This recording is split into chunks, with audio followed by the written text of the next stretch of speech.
This program is all about linking words. That's the words and phrases we use to connect ideas and events when we speak or write. Yes, we call them linking words and phrases. They help people to follow what we're saying by showing how ideas are connected to each other. First, we'll look at some examples. Next, there will be a short quiz. And finally, we'll leave you with a top tip for learning vocabulary. But to start with, let's listen to Angela talking about a lucky escape she had. While you listen, try to answer this question. Who or what saved Angela in the end? Here's Angela. So, Angela, tell us, what did you escape from? A shark. Wow, really? Yes, what happened was I was swimming off the coast when all of a sudden I saw a huge black shape coming towards me. To begin with, I thought it was a dolphin. But it wasn't. So, what happened next?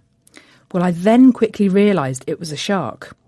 Luckily, I'm a very fast swimmer, but in the end, it was a boat that saved me. Oh, that's an incredible story.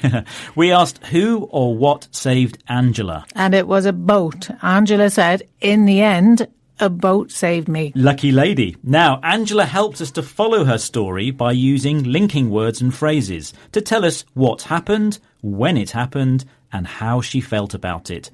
Let's have a look at some of them. Okay. Right, now the first one was right at the beginning. Angela said, what happened was... And this is a really good way to introduce a story because it grabs the listener's attention and it tells them to get ready to hear a story. Have a listen. What happened was I was swimming off the coast when all of a sudden I saw a huge black shape coming towards me. Okay, good start.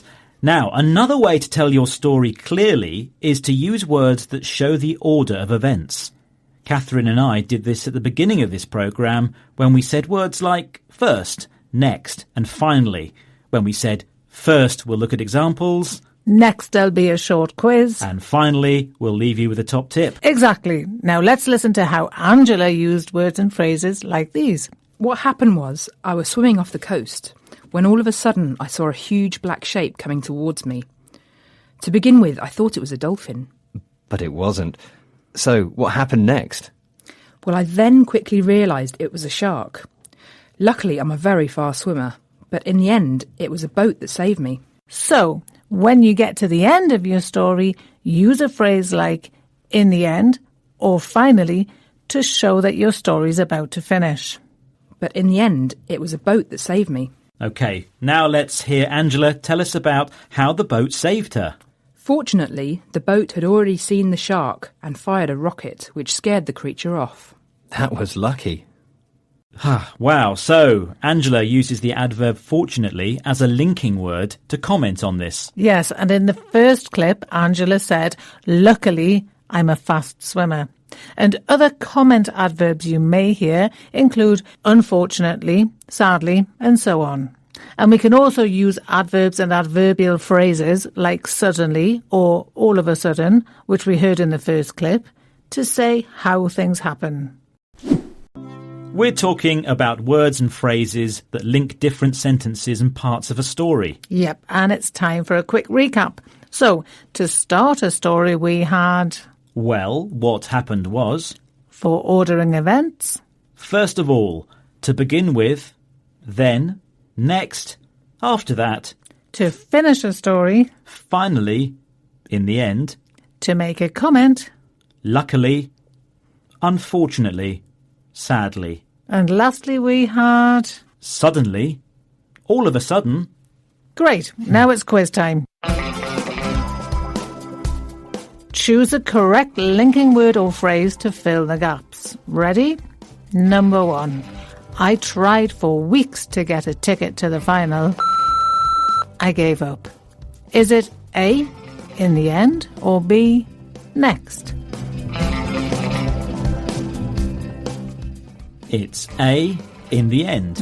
Well done. Now number 2. It started to rain. I had an umbrella with me. Is it A, suddenly, or B, luckily? It's B, luckily. Yep. And finally number 3. Which is the correct phrase to introduce your story? Is it A, what happened was, or B, what happened it? And it's A, what happened was. It is indeed, and well done to you if you got those right. Now, before we finish, here's Rob with a quick tip for learning vocabulary. Yes, why not make a note of new linking devices when you hear other people speak English, on the bus, waiting in a queue or watching TV. Note them on your phone or just write them down somewhere, and then try to use them yourself.